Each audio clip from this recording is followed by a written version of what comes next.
Ladies and gentlemen, good day and welcome to the Radiant Cash Management Services 1Q FY24 earnings conference call hosted by Antique Stock Broking Limited. As a reminder, all participant lines will be in the listen-only mode and there will be an opportunity for you to ask questions after the presentation concludes. Should you need assistance during the conference, please signal an operator by pressing star and then 0 on your touchtone phone. Please note that this conference is being recorded. I now hand the conference over to Mr. Sohail Halai from Antique Stock Broking. Thank you, and over to you, sir. Thanks, Darwin. I welcome you all to 1Q FY24 earnings call of Radiant Cash Management Services. And thanks, Colonel Sir and team, for giving us this opportunity to host the call. Let me introduce the team. Today we have with us Mr. Colonel David, CMD, Mr. Venkataraman, CFO, Colonel Benz Jacob, Director Operations, and Mr. Muthuraman, Director Strategy and Investor Relations. Without further delay, let me hand over the call to Colonel Sir for his opening remarks. Over to you, sir. Good morning, and thank you very much, Sohail, for the introduction and for having organized this. Good morning, ladies and gentlemen. Thank you for joining us today for Radiant's investor call. I'm pleased to share with you some exciting updates about our company's performance and our vision for the future. Radiant, as you all know, is a leading cash logistics company operating predominantly in the retail cash management space. We have established a strong presence in the market, covering approximately 70% of the total PIN codes and servicing around 64,000 retail outlets. Our pan-India network is deeply entrenched in Tier 3 and Tier 4 cities where we cater to approximately 81% of the country's population.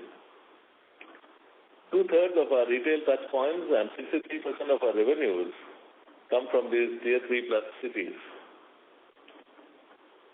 reflecting our strategic focus on this high-potential segment. Our business model is leveraged to growing our retail market footprint. We currently service just 2% of the addressable retail outlets in the entire country, which leaves us with a massive untapped market. Looking ahead, we are committed to expanding our footprint and capturing a larger share of the retail outlets through FY24. Our strategic focus on Tier 3 and Tier 4 cities and our expertise in handling cash logistics puts us in a unique position to unlock significant growth potential. We have made a stable start to the year in what is a seasonally slow quarter for our business. Revenues have grown by 12.7% to reach rupees 950.9 million. Our EBITDA margins have also remained strong at 21.6%.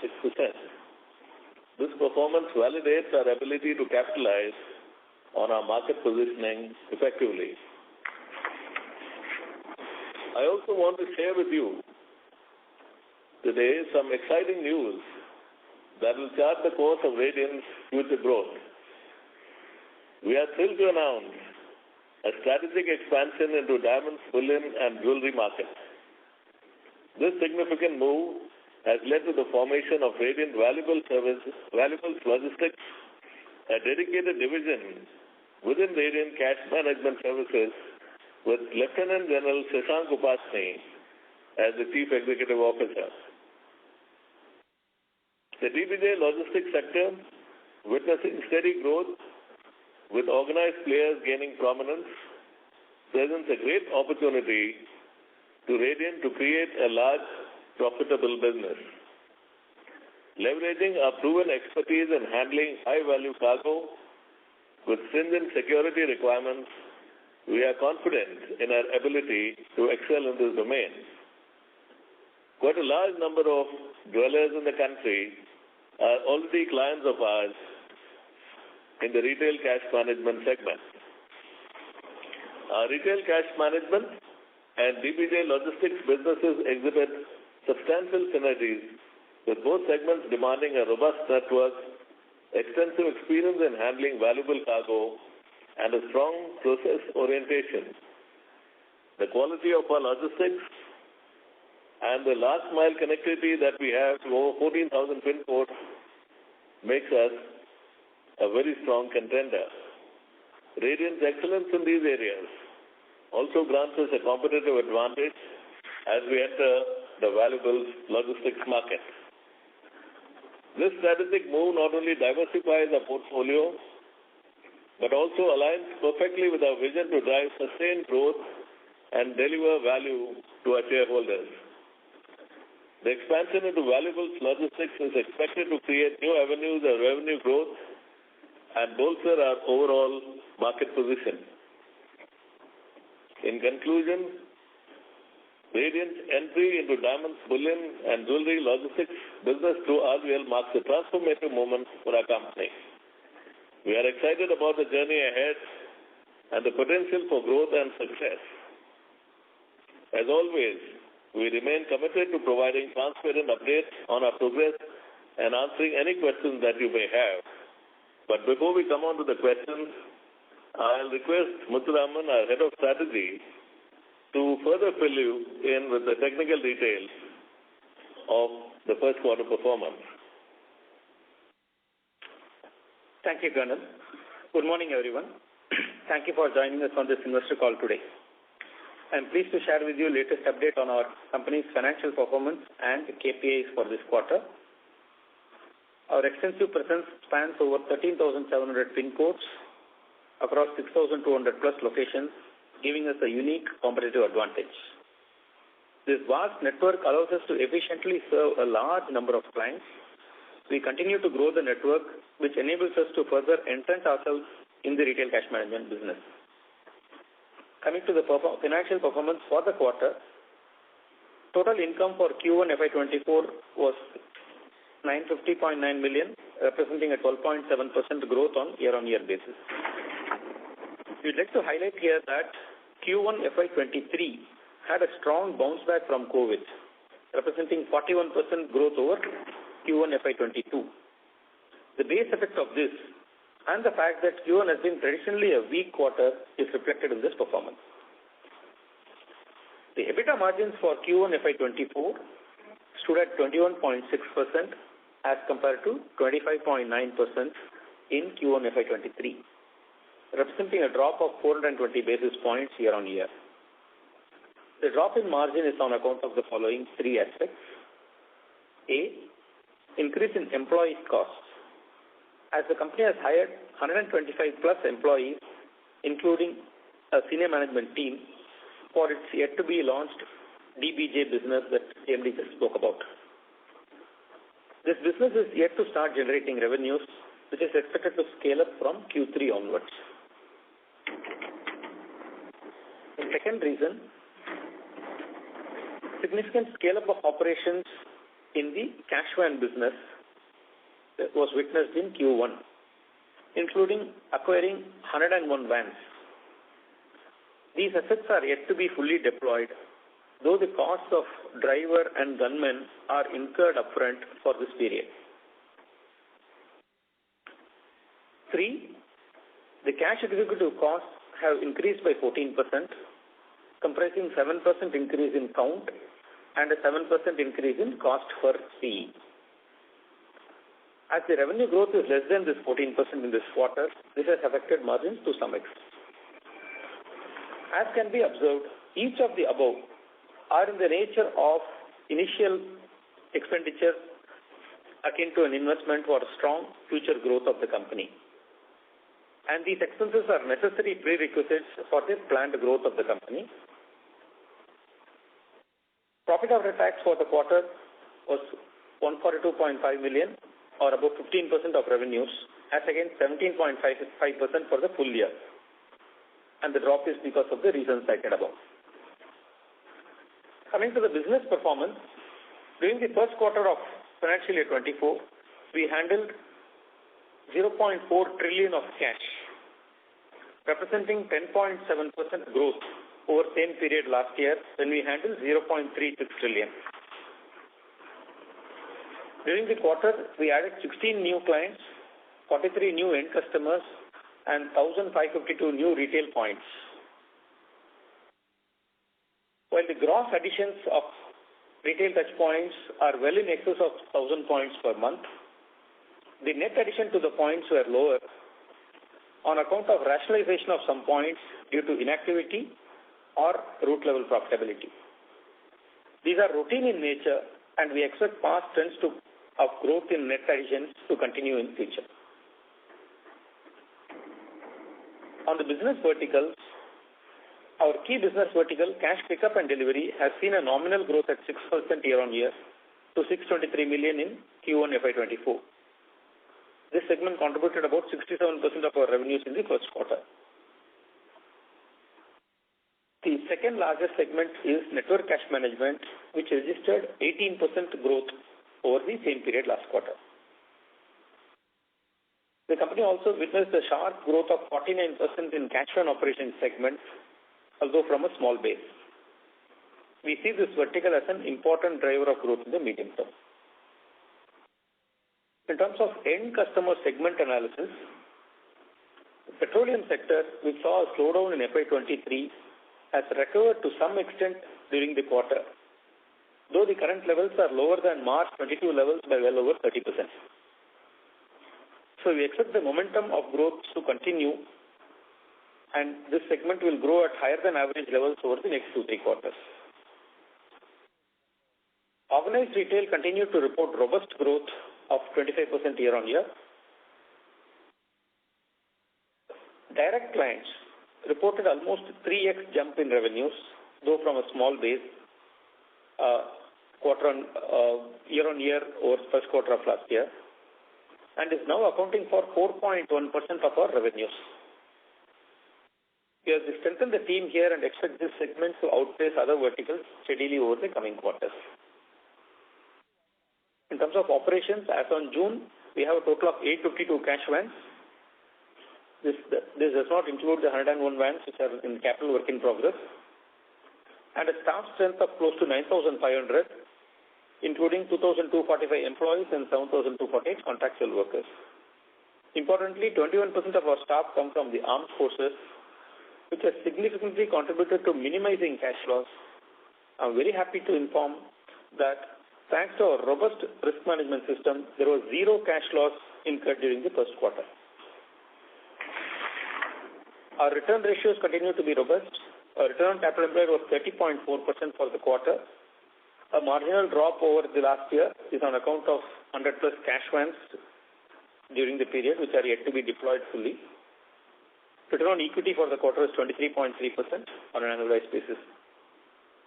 In conclusion, the year is off to a stable start, given the seasonally slow quarter. As significant investment in manpower and assets have been made during this quarter, we see momentum building over the next 2 quarters into the festive season and remain confident of delivering a strong performance in FY24. With the new initiatives highlighted by CMD in his remarks, we see FY24 showing up as another year where we will deliver strong revenue and earnings growth, as well as building new long-term levers for growth. I'll now hand back the call to Sohail for moderating the Q&A. Thank you very much, sir. We will now begin the question and answer session. Anyone who wishes to ask a question may press star and 1 on their touchtone telephone. If you wish to remove yourself from the question queue, you may press star and 2. Participants are requested to use handsets while asking a question. Ladies and gentlemen, we will wait for a moment while the question queue assembles.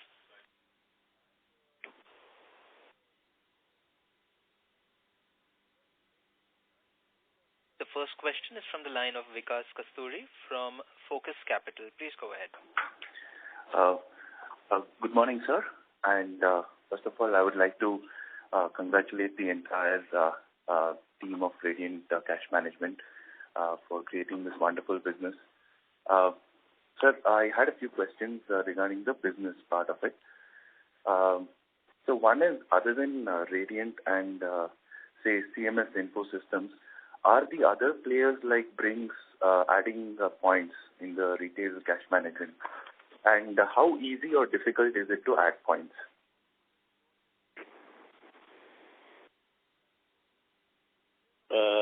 Good morning. I think I'll take the question as to how easy or difficult it is to add points. The essence of retail cash management is the network that you have. Now, as I have said that we are present in over 70% of the nation's PIN codes. So when it's a large customer with a multi-PIN code presence, when he comes up and then the feasibility is asked for from different service providers, the pricing is by and large stable, and we already have an existing contract with very different slab rates have already been finalized. But the feasibility depends on the depth of your penetration and the idle capacities that lie within the network, which we use as a kind of operating leverage to immediately come back with a strong feasibility in a very speedy turnaround.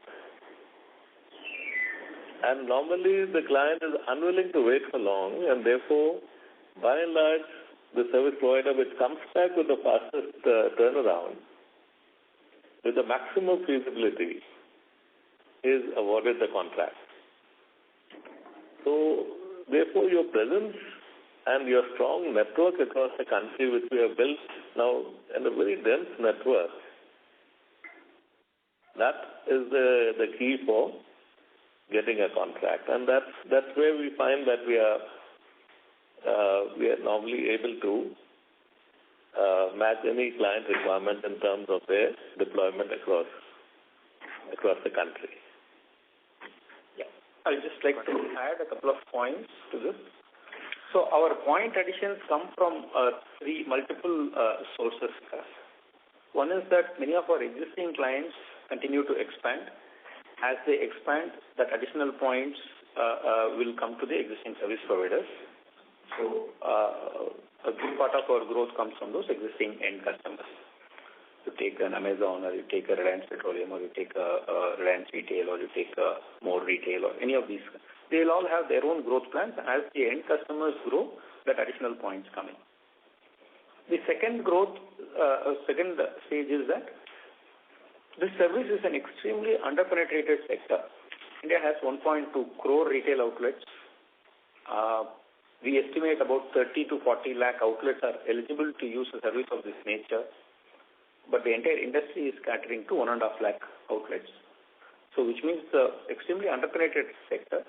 So banks continue to offer this as a service to more and more end customers, and more banks start offering this as a service to their end customers. That continues to keep giving us more points. And third is where we have our own direct contact with end customers and offer this as a direct service. And that is also robustly growing. As I said, today 4.1% of our revenues are direct customers, and we expect that to continue more and more. Hope this answers your question. Yes, sir. I also had a question where I asked, are you seeing players like Brinks adding points? I'm afraid I am unable to answer any question on the competitor. I am not aware of their statistics. Okay, sir. So, moving on to the second question, is that my understanding of this industry based on your Concalls and CMS Concalls is that banks are unlikely to give 100% of their retail cash management business to any one player. As it is, the number of players is shrinking in this market. That's my guess from the DRHP. And therefore, they are unlikely to give 100% of their business to any one player. Is my understanding correct, sir? And the related question is, how do you plan to add more bank clients?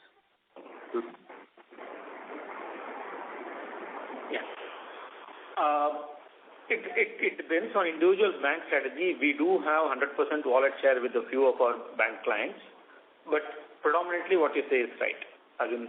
But the industry structure is like that. There are only 6 qualified players, of which only 2 players who have a strong pan-India presence. Whereas there are 39 banks who offer this as a service to their end customers. So irrespective of whichever bank gets it, it's only these 2 service providers who are likely to get the final mandate to service those end customers. How do we add banks? As in, this is in waves. We have seen this industry growing. It started, first wave was by foreign banks who started offering this as a service. Then the new age private sector banks started offering this as a service. Now the old private sector banks as well as these new finance banks, your Equitas and Utkarsh and those, all of them are started offering this as a service. Public sector banks are yet to offer this as a service in a big way, except State Bank of India. We expect that wave also to continue to come in the next, in the medium term, which will continue to provide growth. Besides that, as I said, direct customers also will provide growth for us. Sure, sir. Thank you, Muthu, sir. I have a lot more questions. I'll come back in the queue, sir. Thank you very much. Thank you so much. Thank you. The next question is from the line of Arvind R. from Sundaram Alternates. Please go ahead. Hi, sir. Thank you so much for the opportunity. This question might have been answered before, but what I wanted to understand is why the revenue has been muted this quarter.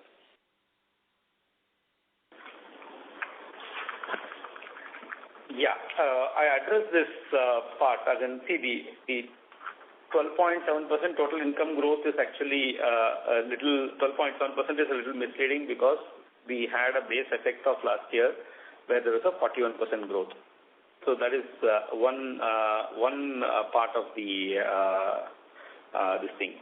The second is that we have not yet fully recovered the full growth on the petroleum sector.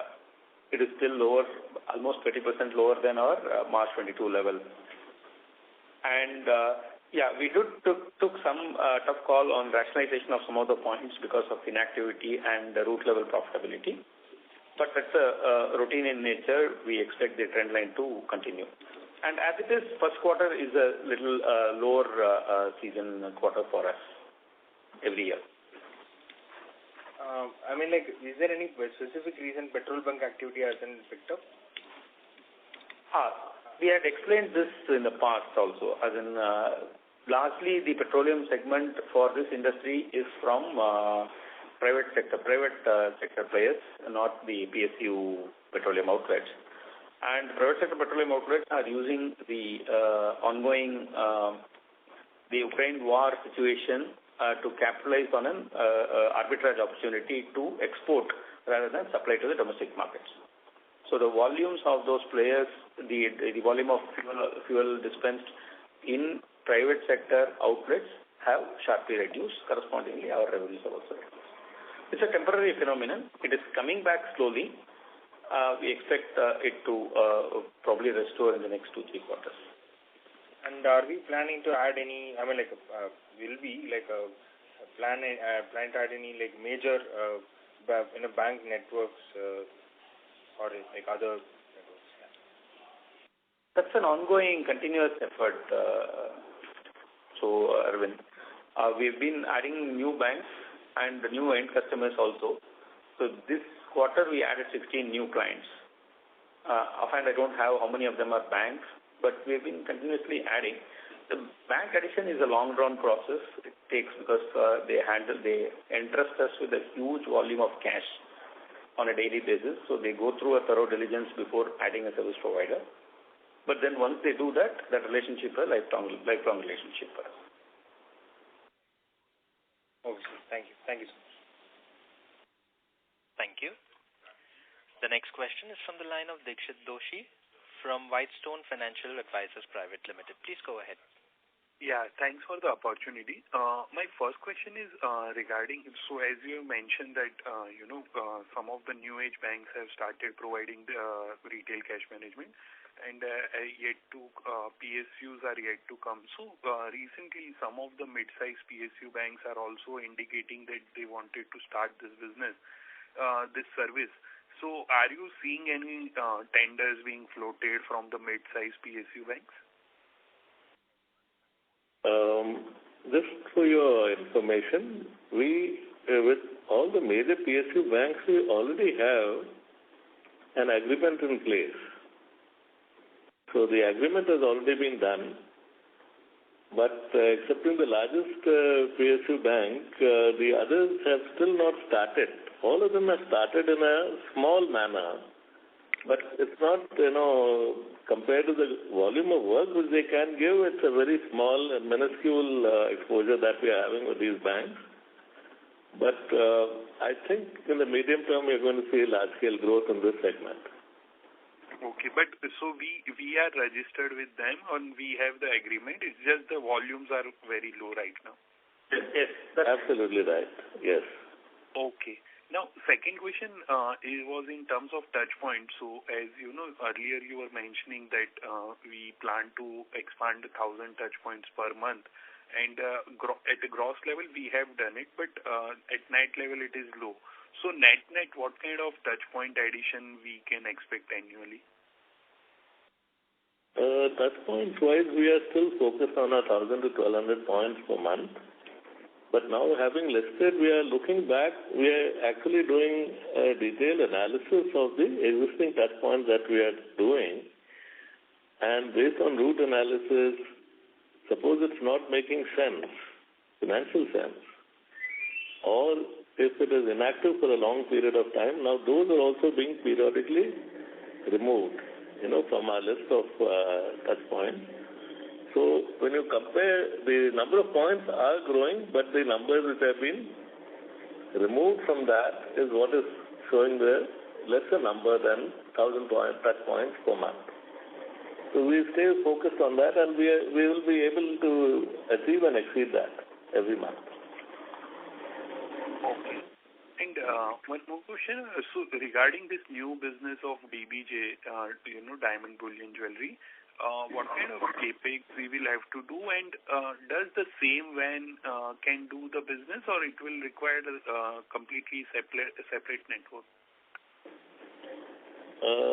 With regards to the diamond bullion and jewelry business, we are extremely excited because even as we speak, about 1,000 outlets of different jewelers across the country, and some of the major players, we are already doing their cash pickup. So there is already an existing synergy with these outlets.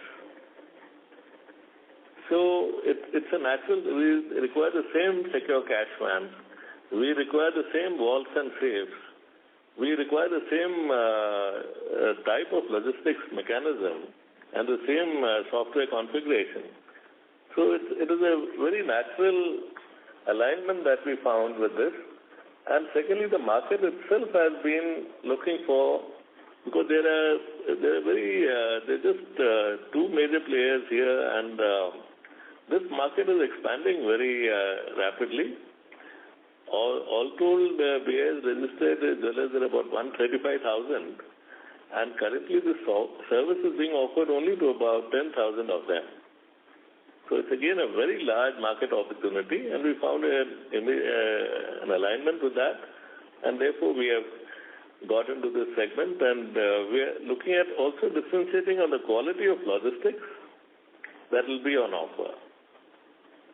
Okay, just for clarification, you mentioned that we are already doing cash management for 1,000 of such outlets.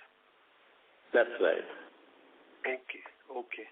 Got it. And, that's it from my side. Thank you. Thank you so much. Thank you. The next question is from the line of Atreya Ramkumar from iThought PMS. Please go ahead. Yeah. Hi, sir. Thank you for the opportunity. So I just wanted to understand more about, the investment into the bullion space. So you quantified it saying that around 4 crores would be invested in the first year of operations. So is this more of a capital expenditure, and what would this 4 crores entail? This will not be in capital expenditure. This will be mainly for investments in rental deposits for buildings and deposits for airlines, etc. There will not be any capital expenditure in this regard. Okay. Thank you, sir. And with respect to the year-on-year growth in other expenses, you had given, 2 to 3 reasons. So would you be able to quantify, what percentage of the 9.5 crores jump is with respect to the new segment, that is the entry into the bullion segment? Venkat, why don't you take it up?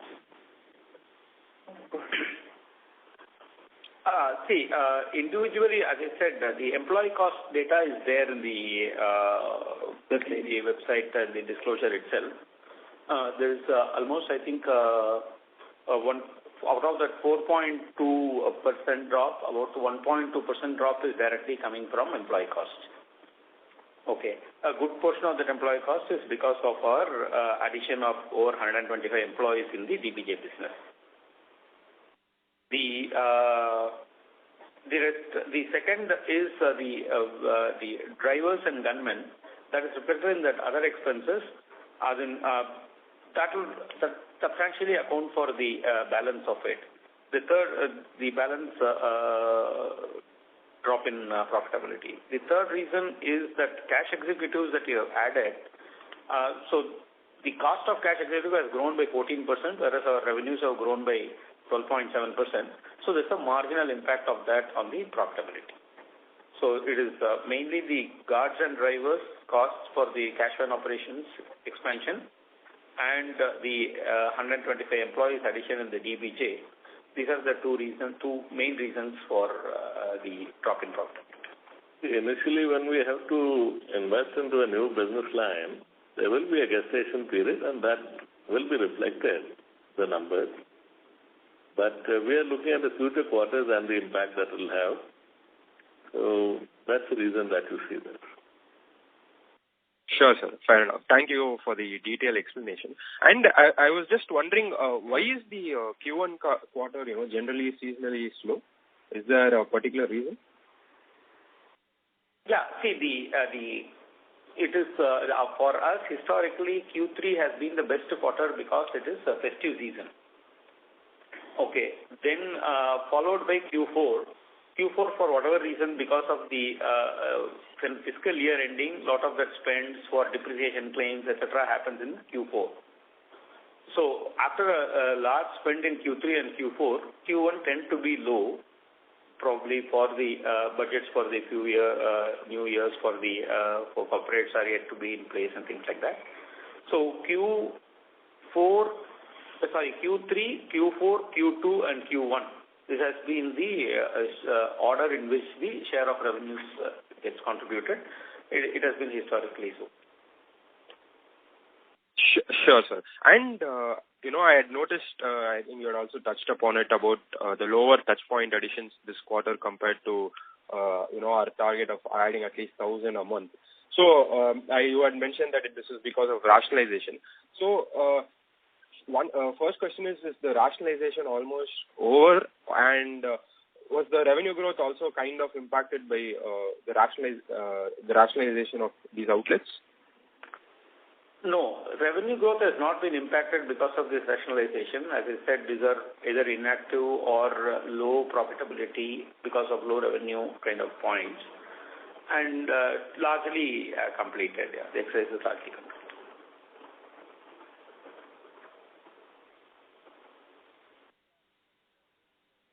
Atreya, does that answer your question?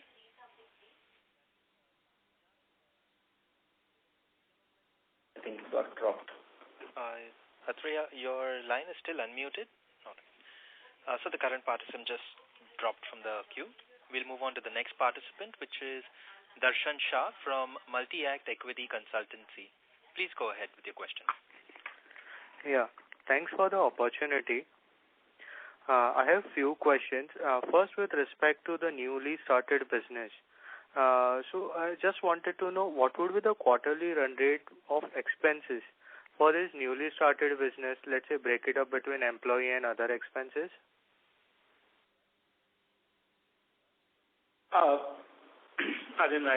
We have not given guidance on individual segment level. It's a very nascent business. We are difficult to put out numbers depending on how the business scales up, we may have wide variation. So we have not given specific guidance on that individual vertical session.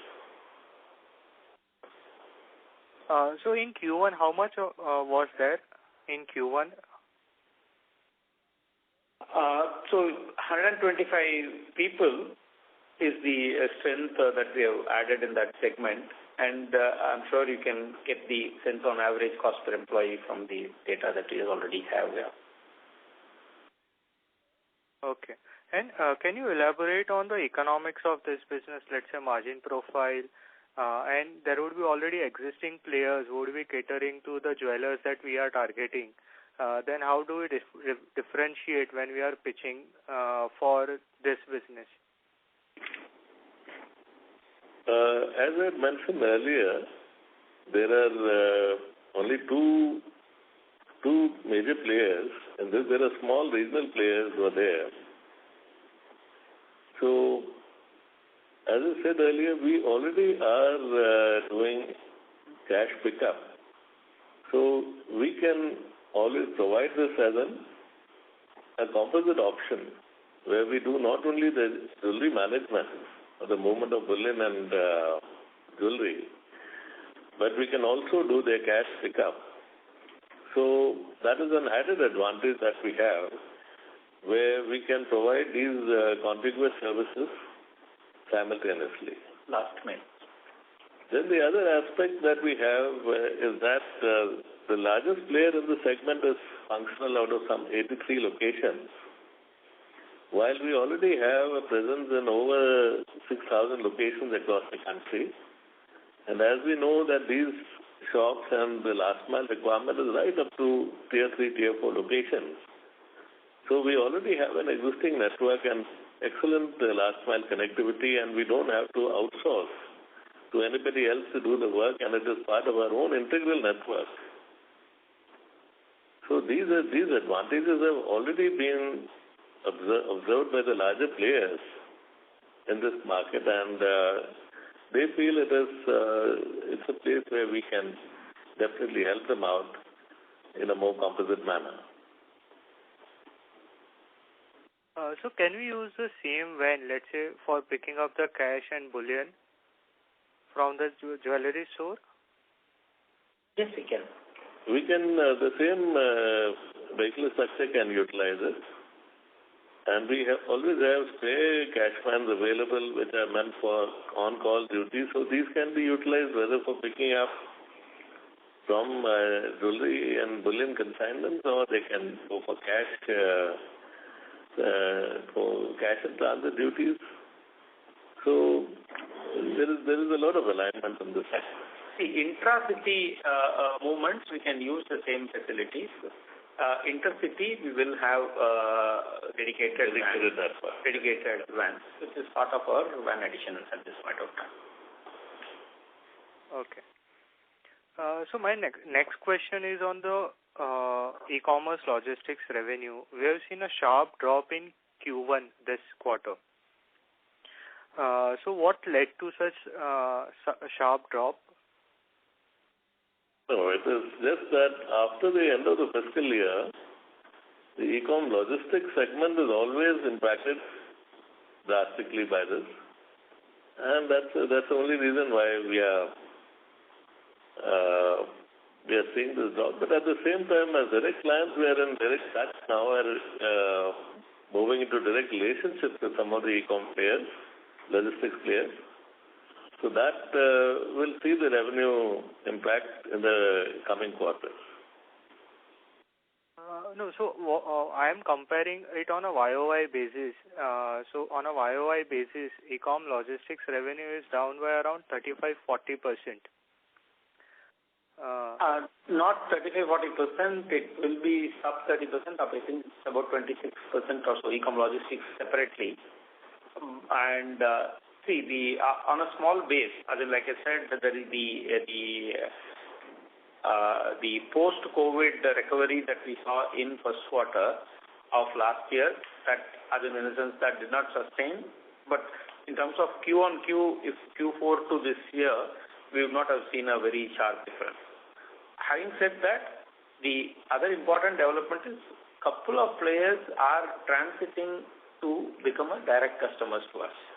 So it's a transition phase that also had some marginal impact on the revenue from that sector.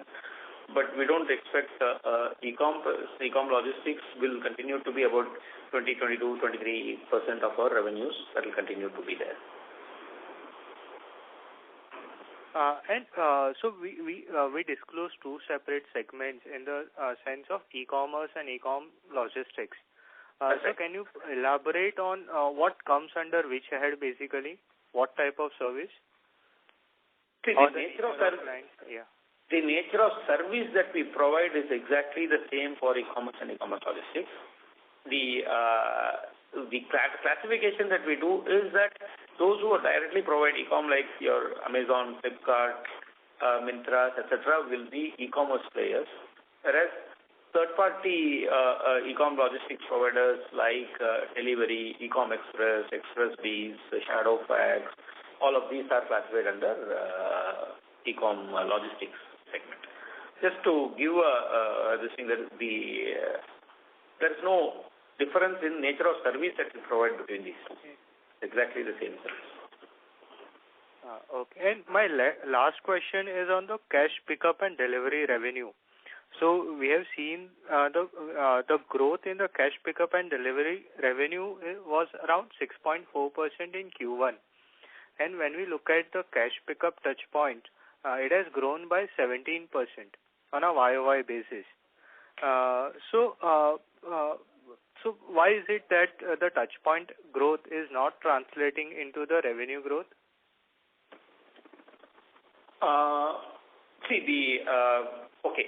The 6% revenue growth, I would prefer you look at this with together with the network cash management business, because that will give you a better sense on what we get from per point revenue. Okay. So if you see my per point revenue, as in for full year FY23 to the current year, in fact, both put together network cash management plus this thing put together, we have actually grown. It is 4066 per month per point to 4096 per point per month. So it has only grown from FY23 to first quarter, including network cash management. So the 17% growth on year is a bit misleading because we have a wide variety of points. Some of them are beats, some of them are cash deliveries, some of them are. The point is whether we have serviced that point during the last 12 months, a trailing 12-month period. So that number is a continuous cumulative number. So adding that growth on that, translating into growth in revenues is not a right metric to look at. Okay, but when we look at network cash management business, which is more linked to the volume, right? And cash pickup and delivery revenue is linked to the touch point addition. That's right. So if we, so it would be if we add both the things, then it is, we are comparing like to like only for cash pickup and delivery. The cash volume will increase only if we add points. No, we don't offer network cash management as a standalone. It is always on top of cash pickup and delivery. Right? I cannot do a network cash management without having provided the base cash pickup service. Okay. Thanks. That's it. Thank you. From my side. Yeah. Thank you. The next question is from the line of Aditya Pal from Motilal Oswal Financial Services. Please go ahead. Hi, sir. Thanks for the opportunity. So, quickly wanted to ask the same question that the previous participant had asked. Are we facing any pricing pressure from our clients for cash pickup and delivery? No, not really, Aditya. Just now I read out that this thing, right? Per point per month, my pricing has only my realization has only increased. No, because even when I do price per pickup point, I actually see a dip on that side as well. So that is why this question came. No, that if you see only cash pickup, that number is 3223 versus 3199. Very small 1% drop. That could be even because of us removing some of those lower value added points, etc. But cash pickup plus network cash management is a better metric to see what is the effectiveness of per point. That has only increased from 4066 to 4096. Got it. And so how much did we do in network cash management this quarter as a percentage of our cash movement? I think it is here in the APA given. So we did 1,45,000 crores. Yeah, cash movement total was 4 lakh crores. Okay. No, sorry. 40,000 crores and 14,570 crores. Sorry, one decimal point. 14,570 crores is cash burial out of, and the total cash movement is 40,114 crores. So 14,575 crores is what we did in NCM. That's right. And also just wanted quick breakup in terms of other expenses. How much will be our service charge expense and how much will be our bank expense and charges in this quarter? See, service charge expense this quarter is about 244 million. And bank expenses is about 41 million. Bank expenses about 41 million and service charge expenses is 244 million for the current quarter. Got it. And the new clients that we added 16 clients, all are direct, some are direct and some are banking clients. I think a couple of them are banks, but most are direct clients. Yeah. Okay. As you see, the direct client share is steadily increased, and that will provide us for in a long term. That is going to be a big growth. We are looking at direct clients now in a very large manner because, as Muthu had earlier pointed out, the banks are doing only about 1.5 lakh outlets, while the available opportunity is 30 lakh outlets. So it's a huge ocean of opportunity, and we have also, established a very strong sales force across the country to directly tap into these direct clients who are coming up. Got it. Thank you so much. Thank you. The next question is from the line of Kunal Mehta from Equirus Wealth. Please go ahead. Thanks for the opportunity. Sir, this is actually an industry question. We saw recently Hitachi Payments acquire Writer's cash management business, and Writer claims that it was into cash pickup and ATM cash replacement with 40,000 touch points comprising ATMs and retail outlets across 25 states. Sir, any contours on the deal and what will and its reflection on the industry, if you could share, because we don't know the financials that has happened there. No, we are aware of the fact that Writers has been in the market for a long time, and now we read about the Hitachi, acquisition. But we don't have any further details on that as of now. So they, as it is, are not a big player in retail cash management. Okay. Sir, and Hitachi is mainly into ATM, right, sir? Yes. They are Hitachi essentially is an MSP, and so now this is another trend that we are finding, that the MSPs are getting a captive player, like to have their own captive facility for focusing on their ATM servicing. So I have a feeling that they will largely now move into that segment in a more focused manner. Fine. Thank you. Thank you. The next question is from the line of Shirish Vaze from Money Life Advisory Services. Please go ahead.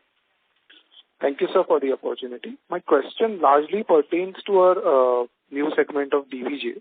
So we have, as of now, we serve around 13,708 pin codes and about 65,000 touch points. So of these, what percentage of pin codes and touch points do you see having the potential for this new business line? Thank you. I think the entire ambit of whatever jewelers and outlets are there, they all would fall within our existing routes and service lines that we have already established, excepting a few which may be in the extreme tier 4, tier 5 locations.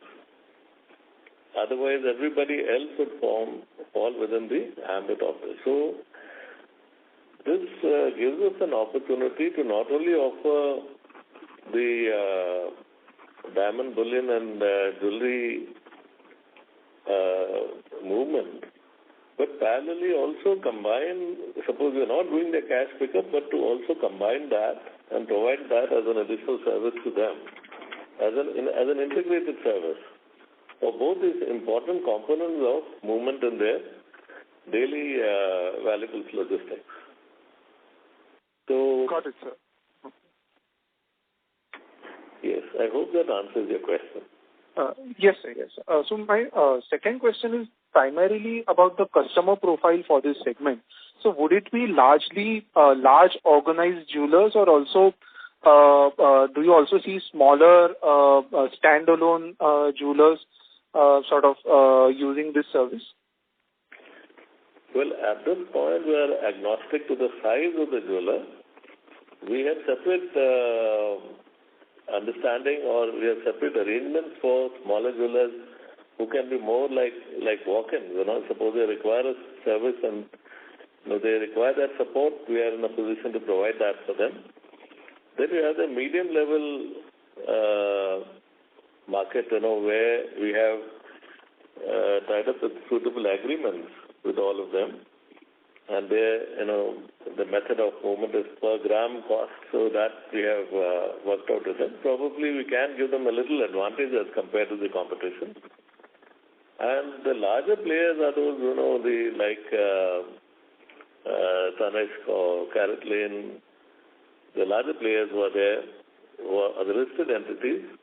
So with them we are looking at a very integrated service, both for cash as well as for jewelry movement. So it is in the midst of the gestation period right now, and the initial consignments are just starting.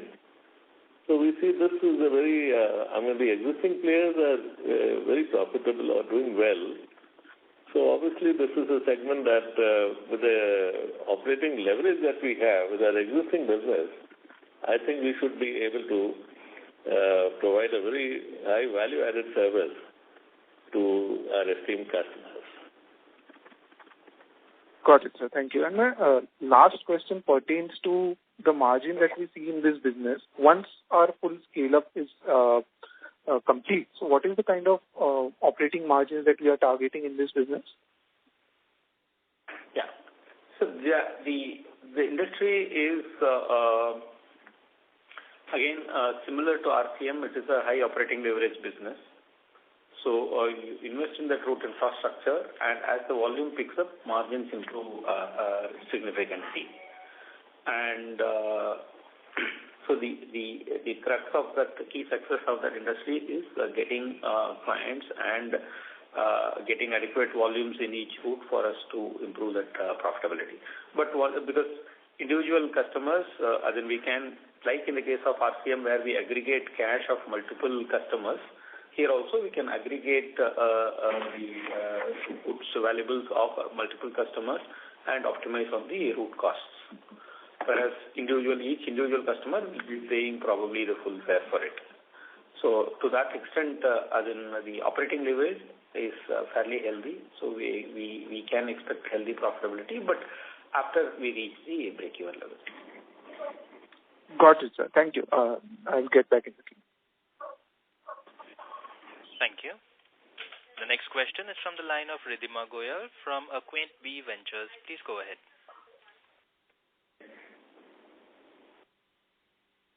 Ridhima, the line for you has been unmuted. You may proceed with your question.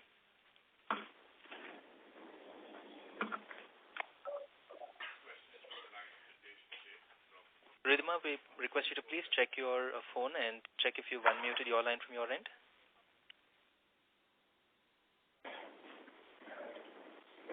The current participant seems to have dropped from the queue. We will move to the next question, which is from the line of Aditya Shroff from InCred Asset Management. Please go ahead. Hello. Yes, sir. So I have two questions. So first is that now with the addition of the new diamonds and bullion vertical from Q3, what kind of growth are we expecting in the revenue for the whole year? And secondly, on the margins front, since the new vertical will start fully from Q3, can we expect that the margins will remain subdued for Q2 as well? And since you had also guided that there will be an improvement on margins on an annual basis. So does that still hold? Sorry, Aditya, your voice is a little muffled. Can you speak a little away from phone and slowly? Sorry, we couldn't hear you. Okay. Is it better now? Yeah, it is. It is much better. Okay, so sir, the first question is now with the addition of the new diamond and bullions vertical from Q3, what kind of growth in revenue are we expecting in FY24? And secondly, on the margins front, are they expected to remain subdued for Q2 as well, because the new vertical is expected to start fully from Q3? Yeah. First question, as in it is a blue sky of opportunity, as in that the industry size is, in fact, diamond bullion jewelry industry size is in fact bigger than RCMS itself. And almost 60-70% of that segment is unorganized. So it is our ability to get the new customers. So at this point of time, our ambitions are modest. It won't be a meaningful share of our revenues for us to comment. It will be low single digits is what we expect in current year. But opportunities are fairly large, so to that extent, it depends on how we scale it up and how well our team is able to deliver, which we are confident of. But then you have to see how it pans out. In terms of second question, as in yeah, so the DBJ will start from Q3 onwards, but the cash run operations will continue to kick in from Q2 onwards. So it may not all the impact will not continue in Q2. Sort of. So, as you mentioned in the last Concall that we can expect an improvement in margins on an annual basis. So, do you think that will still hold, given that we have added a new vertical? So, no, we won't exactly be able to put a number on how the new vertical will pan out. As I said, it's also a high operating leverage business. And so, I mean, in the sense, what the guidance you had given of high teen revenue growth and better EBITDA margins and PAT margins, we maintain that stance.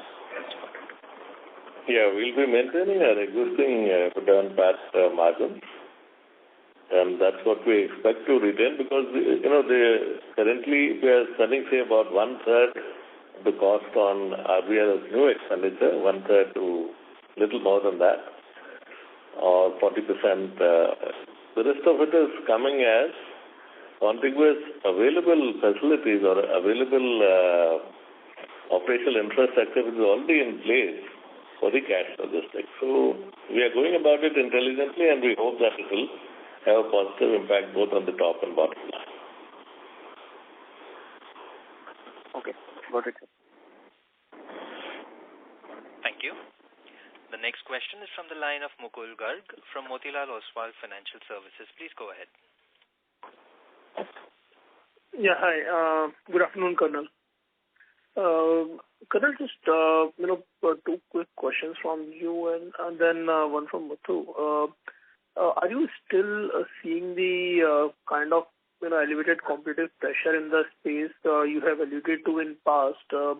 are you still seeing some predatory pricing going on, which is kind of impacting profitability for you guys? And secondly, if you look at the YOY growth over last 5 quarters, growth has been constantly moderating down. Qualitatively, how should we see growth recovery play out? Is that something which will end up more of a second half phenomena, given that we don't have kind of control over what is happening at petroleum end, and hence things maybe improve more gradually, or should we expect growth to pick up sooner? What steps you are kind of undertaking to kind of accelerate the growth? Well, Mukul, for us, the listing was a watershed moment, and there were many ideas that we had before. And now that stability has happened and we are focusing on growth, and that's the reason why we also now investing into a new and contiguous division like that is diamond bullion and jewelry movement. So, with regards to your question, you see, it's an enormous opportunity, and therefore there's no question of any competitive pressure coming on to us in any way. It's the opportunity itself is very large, and with regards to the other aspects, with regards to the last 5 quarters, I'll ask Muthu to step in and answer your question, Mukul. Hi, Mukul. Yes, the petroleum was, in a sense, had taken off the sheen of our growth in the last 3 plus quarters. It is improving steadily, but as I said in my initial thing, we are still 30% short of what we were in March 22 on this segment alone. So, which means that there is still significant, and it is steadily improving. So, to that extent, this segment will grow at a faster pace than the industry as a company as a whole. We are betting reasonably big on direct sales, which has actually, if you see, same quarter on quarter, it has tripled. On a very small base, but still tripled. Today it is 4%. We expect that share of direct sales to continue to increase steadily. And we are definitely seeing good growth in sectors like organized retail. We did about 26% year-on-year growth in organized retail. And the growth got tempered because of this, as I said, there's a transition phase in the e-com, and this petroleum segment is what had seen a slightly muted growth. But full year guidance, we definitely we are on the high teens growth trajectory. We are fairly on course on that. So I don't see any challenge to meeting those growth targets. Great. And also on the investments we have undertaken during this quarter, is it fair to assume that those would be the ones which have not started at monetizing, would be in the range of 2.5-3 crores, or was the investment a bit higher?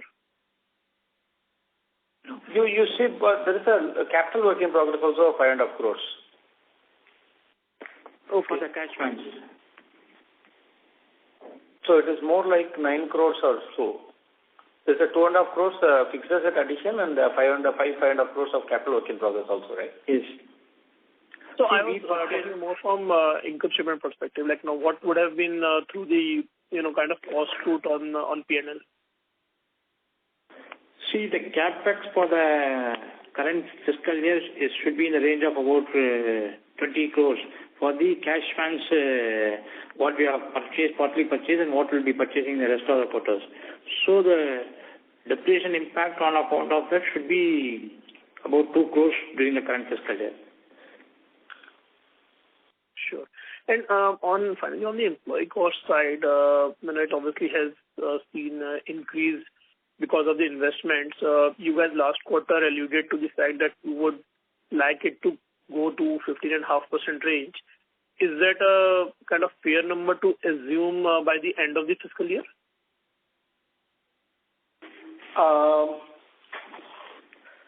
See, it depends on how the DVJ business pans out, Mukul. As in, we have 125 people hired for that business.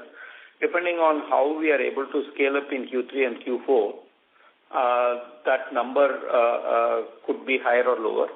But if for our current target, modest target of revenues, the percentages will tend to hit where we were last year, is what our expectation is. Sure. So, Colonel, just a follow-up on this part. Obviously, you guys have made some upfront investments, but, how are you kind of visualizing the margins, which peaked out in Q1 of last year and has been on a moderating trend? How do you kind of see the trajectory of investments? Is that something which, will kind of see going forward also, or this was more of a reactionary impact because of the slowdown in the business, and hence you had to undertake these investments despite margins impact being an adverse event in the near term? Mukul, it's a new area that we're investing in. This is a one-time investment. It's not something that's going to continue in the same way. And we are going about it extremely intelligently, let me assure you. Wherever possible, we are leaning onto the existing infrastructure. So that advantage we have, and I think that is how we are looking at it being profitable right from day one, as far as we can try. Sure. Thank you. Overall margins, we expect it to, this is a one-time in nature, and over next couple of quarters, we expect it to restore back to the previous level, Q1 level. Understood. Thank you. Thank you. The next question is from the line of Imran from Lingbo India Capital. Please go ahead.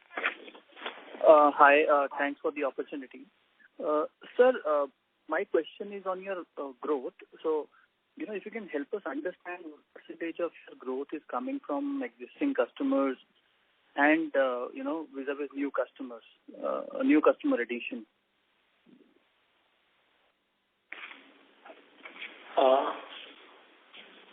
Okay. So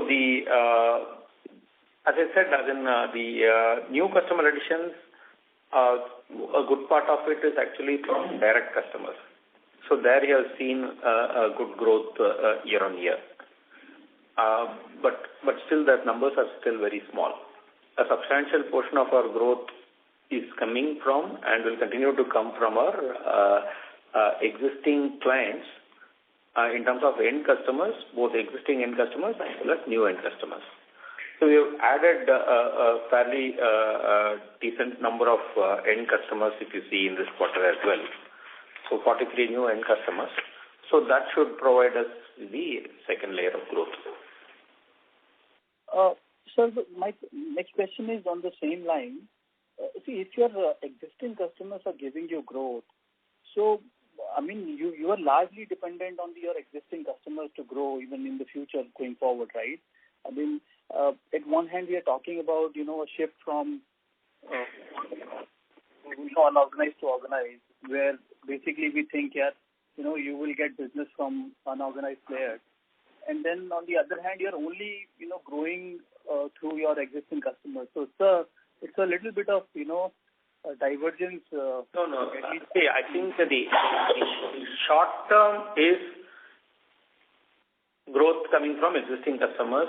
The longer term deliverance for us is 30 lakh outlets available to tap versus banks are tapping only 1.5 lakhs.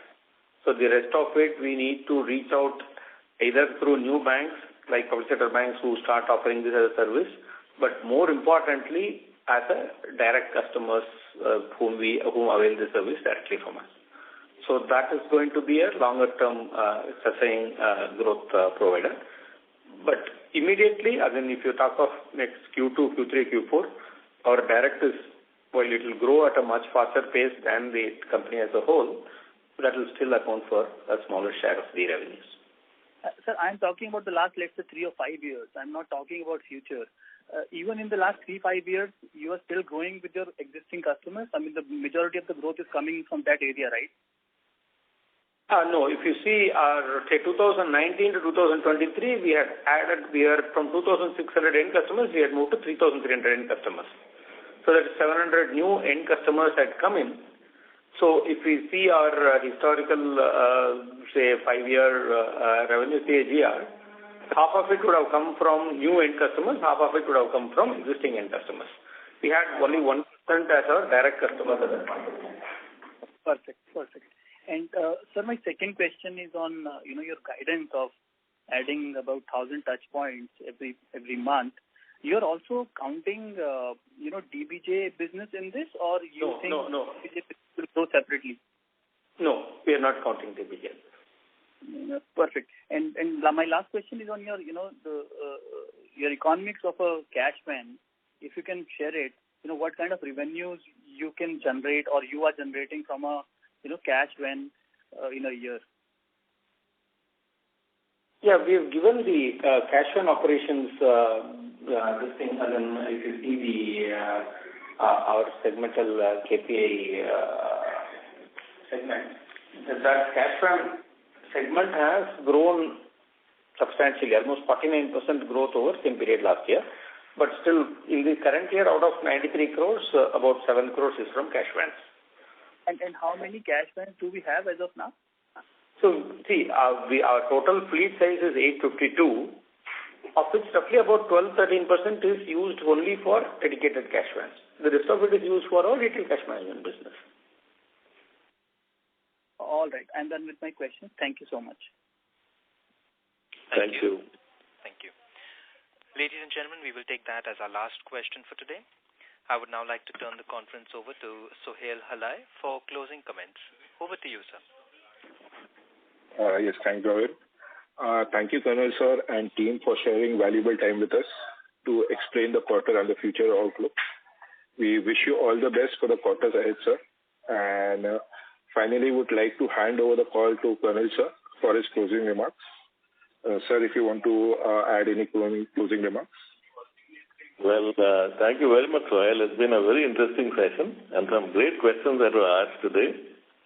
And I can only hope that we could sincerely answer these questions. All I can say is that as investors, you can be assured that we are well positioned to capitalize on the growing retail market footprint and the continued relevance of cash transactions in India. Our approach aligns perfectly with the market dynamics, enabling us to tap into the vast unserved market and drive sustained growth by also looking at aligned areas like diamond bullion and jewelry. I want to express my gratitude for your continued support to Radiant. We are confident that our focused approach and strong performance will yield promising results for our shareholders. I thank you all for your time and your continued interest in our company. Thank you very much. Thank you. On behalf of Antique Stock Broking, that concludes this conference.